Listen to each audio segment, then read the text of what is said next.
Մենք շարունակում ենք սիրելիներս առավոտ լուսոն, ես արդեն պատրաստ եմ ներկայացնելու եւ օրվա կարևոր թեմաներից մեկը եւ արդեն իմ հյուրին ով տաղավարում է եւ ում հետ կարծում եմ կունենամ շատ կարևոր հարցազրույց։ Նոյեմբերի 5-ը սթրեսի իրազեկման օրն է։ Ինձ է միացել Տաթև Նահապետյանը, կլինիկական հոգեբան, ում հետ թերևս այս կարևոր թեման կշարունակեմ։ Ողջույն, բարի լույս։ Ողջույն։ Ուրախ եմ ձեզ տեսնել այստեղ, մեզ մոտ տաղավարում շատ կարևոր թեմայի շուրջ զրույց ծավալելու համար։ Սթրես բառը արդեն իսկ իրենից վտանգ է ներկայացնում հատկապես այս օրերին, որովհետև թվում է մենք ապրում ենք, թվում է թե ամեն ինչ լավ է, բայց արյուտես, որ եւ աշխարհաքաղաքական հարցերը եւ նաեւ եթե մի փոքր մասշտաբը փոքրացնենք, ընկերական շրջապատում եղած իրադարձությունները, ընտանիքում եղած եղելությունը կարող է մարդուն միանշանակ գցել սթրեսային իրավիճակի մեջ ու շատ հաճախ մարդիկ դժվարանում են երբ գտնել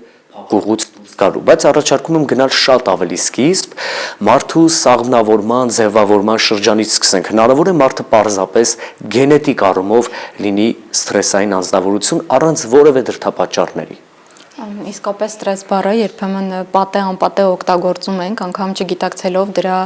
բուն, այսպես ասած իմաստը։ Այո, մեր շրջապատը նպաստում է մեր կյանքում ստրեսի առաջացմանը, բայց շատ հետաքրքիր նկատառում արեցիք դեռևս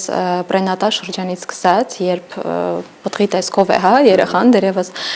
մոր արգանդում, նոր է զարգանում, չեն կարող ասել այստեղ գենետիկ տարբերակը, բայց միանշանակ կարող ենք ֆիքսել մոր էմոցիաները ինչպես են փոխանցվում պտղին ու եթե օրինակ երեխան չսպասված պտուղ է, ցանկալի պտուղ չէ կամ ծնվում է ոչ ժամանակին, ոչ ծնողների ընտրությամբ կամ ցանկությամբ շատ դեպքերում այդ էմոցիաները ստրեսի տեսքով փոխանցվում են երեխային եւ դա տեղ է գտնում երեխայի ենթագիտակցության մեջ։ Եթե մենք համեմատենք ենթագիտակցությունը նմանեցնենք մի բաժակի, կարծես թե այդ բաժակում սկսում է լցվել էմոցիաները։ Դեռևս երեխան չի ծնվել, լույս աշխարհ չի եկել, բայց արդեն չսպասված է, արդեն չսիրված է եւ բնականաբար ստրեսի չափաբաժին ամեն դեպքում ունի, միանշանակ ունի։ Շատ լավ հետաքրքիր պատասխաններ, իսկապես հիմա արդեն գանք հաջորդ փուլին, երբ կա ընտանիք, որտեղ ծնվել են երեխաներ, ծնողներն են ապրում, տատիկ, պապիկները կրկին թվում է թե ամեն ինչ լավ է, բայց արի ուտես, որ երբեմն նրանք բախվում են սթրեսային իրավիճակներում եւ թվում է որևէ լուրջ պատճառ չկա, բայց միևնույն է սթրեսը կարծես նրանց միշտ ուղեկից է։ Ինչ է հարկավոր անել հատկապես ընտանիքում, որովհետև ամեն ինչ սկսվում է այստեղից։ Ինչ է հարկավոր անել ընտանիքում ներդաշնակությունը պահելու համար, որպեսզի սթրեսային իրավիճակներ չլինեն։ Տեսեք, երբ արդեն երեխան ստրեսով ծնվեց, առաջին եւ գլխավոր ստրեսներից մեկը լինում է հենց լույսը եւ ձայնը, որին մենք շատ ժամանակ ուշադրություն չենք դարձնում եւ համարում ենք, որ դե դա բնական տարբերակ է, երեխան ծնվեց, այդպես պիտի լինի, բայց սա արդեն ստրեսային է։ Իհարկե հաշվի առնելով նաեւ ծննդաբերությունը, որը կարող է էլի ստրեսային լինել եւ երեխայի ենթագիտակցության մեջ որոշակի հետք թողնել, անգամ հասուն տարիքում լինում են իրավիճակներ, որ մարդիկ բախվում են խնդիրների եւ չեն էլ կարողանում հասկանալ որտեղից է հիմքը գալիս եւ չեն էլ մտածում, որ հնարավոր է դա լինի պրենատալ շրջանում կամ նույնիսկ ծննդաբերության ժամանակ։ Իսկ ընտանիքում թվացial բարի դրացիական հարաբերությունները, թվացial երեխաների սիրո եւ ջեր միջավայրում մեծանալը դա այդքան էլ այդպես չէ, որովհետեւ շատ դեպքերում մեր օգտագործած անգամ բառը արտահայտությունը, որով մեզ թվում է մենք սիրում ենք երեխային, բայց դա բացասական հետ կարող է թողնել։ Շատ եմ նկատել, որ երեխաներին սիրելով պիտակավորում են։ Օրինակ ասում են չաղոս, գեշոս, եւ նմանատիպ ինչ որ արտահայտություններ իրենց կարծիքով իրենք սիրում են, շատ ջեր մոտեցում են ցույց տալիս ընտանիքում ամեն ինչ իդեալական է, բայց այդ ամենը եւս տեղ է գտնում ենթագիտակցության մեջ, դառնում է համոզմունք, երբ արդեն երեխան մեծանում է, դեռահասության շրջան է հասնում կամ արդեն հասուն տարիքում, ինքը համոզված է, որ ինքը միևնույն է գեշո է, միևնույն է չաղո է, կամ իր մոտ ինչ որ բան կստացվի, իր մոտ չի ստացվի, այսինքն բոլոր են բառերն ու արտահայտությունները, որոնք թվացial ջերմ են, պիտակավորվում են եւ այո անպայման հետք թողնելու են մեր կյանքում եւ միգուցե ձևավորեն անգամ ստրես։ Մենք հիմա ապրում ենք ինֆորմացիոն գերպաշարի դարաշրջանում եւ այս դեպքում համացանցը նաև թվացial հակերտերի մեջ օգնում է շատ շատերին ցանկացած խնդրի լուծումը գտնել համացանցի միջոցով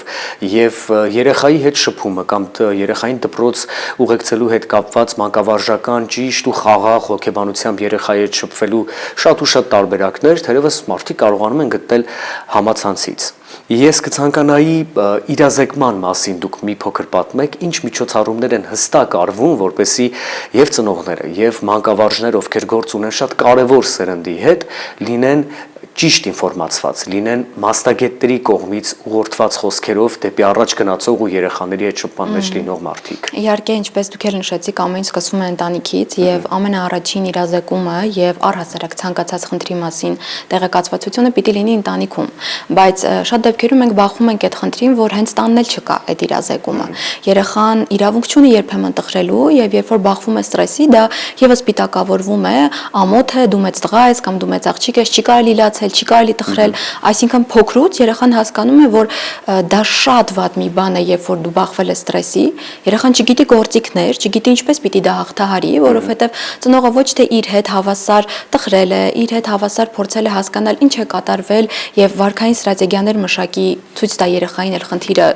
լուծելու, այլ միանգամից պատժում են երեխային, պիտակավորում են, բարկանում են, ամոթ է, սկսում է երեխան ստել, միայն թե չբախվի ընտանեկան այդ խնդրին։ Հետո գնում է դպրոց, դպրոցում եւս բախվում է որոշակի խնդիրների, տարբերակ չունի լուծելու։ Հետևաբար այդ իրազեկումը ոչ միայն դպրոցում, այլ որոշակի միջոցառումներից պիտի լինի, այլ հենց պիտի տանից սկսվի։ Ծնողները պիտի ներկայացնեն եւ չլինի արգելք բացասական էմոցիայի։ Երբ մենք ստրեսային իրավիճակում ենք, մենք անընդհատ մեզ զսպում ենք,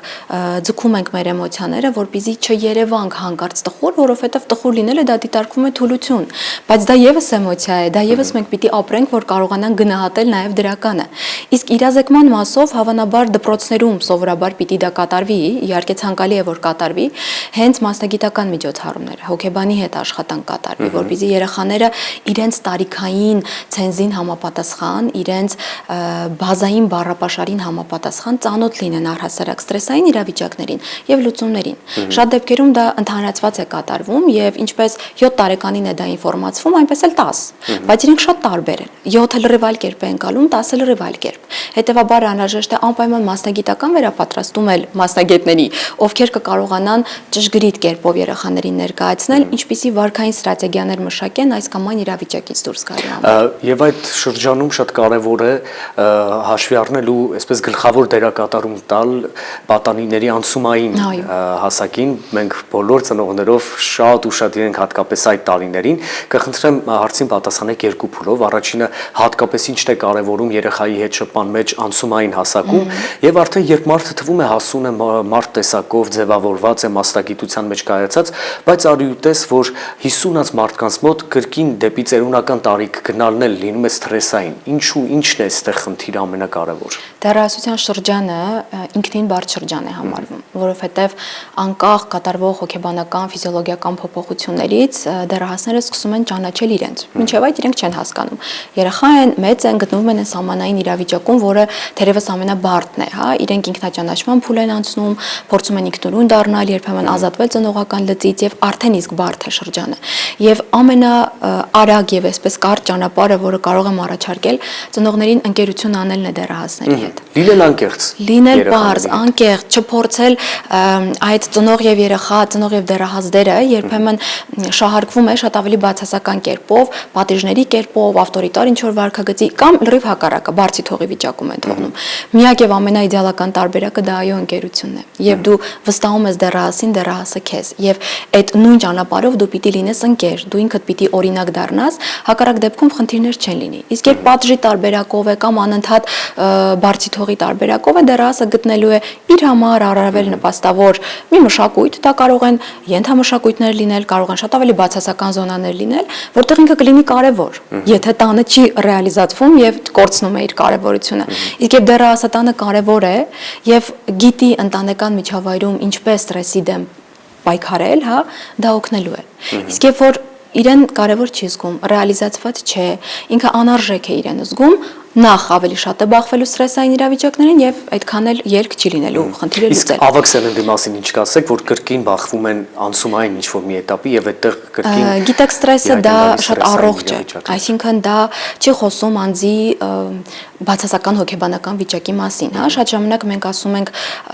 մարդը խնդիրներ ունի հոգեբանական, որտեղ անընդհատ բախվում է ստրեսների կամ դա ավելի կուտակված քրոնիկ ստրես է դառնում, որն էլ վերածվում է օրինակ դեպրեսիայի։ Ոչ, մենք առողջ ենք այն դեպքում, երբ կարողանում ենք մշակել էմոցիաներ, պատասխան ռեակցիա տալ այդ ստրեսին, այսինքն եթե մենք չունենանք առհասարակ ստրեսային իրավիճակներ, երևի սա առավել անառողջ կլինի։ Եվ դա դեռահասության տարիք կլինի, հասուն տարիք կլինի, հա, թե ծերունական տարիքին մոտ կլինի, դա մեր օրգանիզմի պատասխան ռեակցիան է փոփոխվող միջավայրին։ Իսկ մենք չենք կարող վերահսկել իրավիճակը, մենք չենք կարող վերահսկել սկսած եղանակից, որը կարող է ստրես առաջացնել մարդկանց մոտ, խցանումներից, որ կարող է ստրես առաջացնել, մինչև շատ խորը խնդիրներ, կորուս եւ այլն։ Սա մեր օրգանիզմի պատասխան ռեակցիան է, մենք մշակում ենք որոշակի էմոցիա եւ պատասխան ենք տալիս։ Այնպես որ երբ ունենում ենք ստրեսային իրավիճակ, հա, այստեղ ոչ թե տագնապն է անհրաժեշտ միացնել եւ վարքային ստրատեգիան դեպի ռեգրես տանել, այլ ընդհակառակը ընդունել իրավիճակը, հասկանալ ինչ է ինձ հետ կատարվում, մշակել քայլեր եւ դուրս գալ իրավիճակից։ Տարիքը այս դեպքում ընդհանրապես կապ չունի։ Մենք չենք կարող վերահսկել եւ դա չի նշանակում, որ երբ հասուն տարիքում են բախվում խնդիրների, ուրեմն փոքր հասակում է եղել շատ խնդիրներ կամ անպայման խնդիրները պիտի մանկությունից լինեն։ Ոչ, մենք այնպեսի դարաշրջանում ենք հիմա ապրում, որ ամեն քայլի հանդիպում ենք ստրեսային իրավիճակի։ Կարևորը դա չկուտակենք, չդարձնենք քրոնիկ ստրես, որպեսզի չվերածվի դեպրեսիա, իսկ դեպրեսիան արդեն բավական լուրջ հոգեբանական խնդիր է։ Թեման շատ լայն է, մենք ժամերով եւ օրերով անգամ կարող ենք խոսել այս մասին, որովհետեւ ինչպես դուք նշեցիք, կենցաղում ցանկացած մի իրավիճակ կամ շատ ավելի մեծ ու մասշտաբային հարց մարդու համար կարող է լինել ստրեսի աղբյուր, բայց ես առաջարկում եմ ուրախ դրական ու ներդաշնակ նոտայով ավարտել մեր հարցազրույցը եւ շատ կարճ հեռուստադիտողին մենք այսպես հորդորենք ինչ պետք է անել առհասարակ, որ դիմակայել ստրեսներին, չտրվել առհասարակ նման իրավիճակներին, որպեսզի չունենանք այն վիճակը, որից հետո պիտի դուրս գանք ելքեր գտնելով։ Ինչ անել ամենակարևորը։ Որպես դրական նոտա իհարկե կուզեմ ասել, որ ստրեսը միայն բացասական չի, եւ մենք ունենք նաեւ դրական ստրես, եւ մենք անդադ ապրում ենք այդ դրական ստրեսը, ուղղակի չենք ֆիքսում եւ չենք անվանում նրան ստրես։ Երբ մենք ուզված էմոցիոնալ ինչ-որ մի դրական բանի ենք պատրաստվում եւ սպասում ունենք, նույնիսկ միջոցառում ենք կազմակերպում, ինչ-որ հետաքրքիր մի բան է կատարվում մեր կյանքում, մեր օրգանիզմը եւս ստրես է ապրում, բայց երբևէ մենք չենք մտածել, որ դա նույն ստրեսն է։ Այնպես որ ստրեսը միայն բացասական չէ եւ մենք ունենք հենց այդ էվ ստրես ասվածը, որը դրական է։ Անկամ ֆուտբոլային հանդիպում նայելիս, երբ երկրպագում ենք մեր սիրելի թիմին, մենք ապրում ենք այդ ստրեսը, բայց դրանից էներգիա ենք ստանում։ Հետևաբար ամենակարևորը ապրելն է, այսինքն լինենք տեղում, վայելենք Այն ինչ որ կա այդ ինչ որ կա, եւ երբ որ մեր կյանքում հանդիպում է ստրեսային իրավիճակներ, իսկ անխուսափելի չէ, մենք միշտ դրանում հնարավոր է հանդիպենք, ընդունենք, որ մենք ապրում ենք այս կյանքում, հնարավոր է ամեն պահի հանդիպենք, մշակենք ստրատեգիաներ, ինչպես կարելի է դուրս գալ։ Իսկ երբ դա կուլ ենք տալիս, զսպում ենք, համարում ենք, որ մենք իրավունք չունենք տխրելու, այս ինչ վատ բաներ են մեր կյանքում կատարվում, կուտակում ենք, վերածում է լուրջ խնդիրների։ Ստրեսը երբեմն առողջ է, եւ երբ որ մենք տեղում ենք, հիմա ենք ապրում, գիտակցում ենք մեր կյանքը ամեն վայրկյան, վայելում ենք ու անում ենք այն, ինչից էներգիա ենք ստանում, չենք տրամադրում մեզ տագնապներին, հա, հիմա ենք ապրում։ Հիմա մենք զրուցում ենք, մենք վայելում ենք զրույցը։ Ամեն մեկս հաջորդիվ աշխատանքի ենք, վայելելու ենք աշխատանքը, միշտ լինենք տեղում։ Իսկ հաջող մենք տագնապում ենք, աշխատանքի վայրում մտածում ենք տան խնդիրների մասին, տանը մտածում ենք աշխատանքի։ Եթե միշտ ֆիքսենք, որ կյանքը հիմա է ու փորձենք առանց մեղքի զգացման ապրել, ապա ստրեսը հաճախ մեզ կշրջանցի։ Ամենակարևոր գիտակցությունը թերևս, որ միշտ պետք է մշակենք եւ ունենանք մեր ներսում առաջին հերթին։ Շնորհակալություն հայտնեմ ձեզ, որ ժամանակ գտաք եւ կարևոր հարցազրույց ունեցանք։ Տաթևիկ Նահապետյանն էր մեզ մոտ տաղավարում, կլինիկական հոգեբան, իսկ ձեզ առաջարկում ենք տրամադրության համար վայելել երաժշտական ռիթմեր, րոպեներանց մենք շարունակում ենք առավոտ լուսոն համեցեք։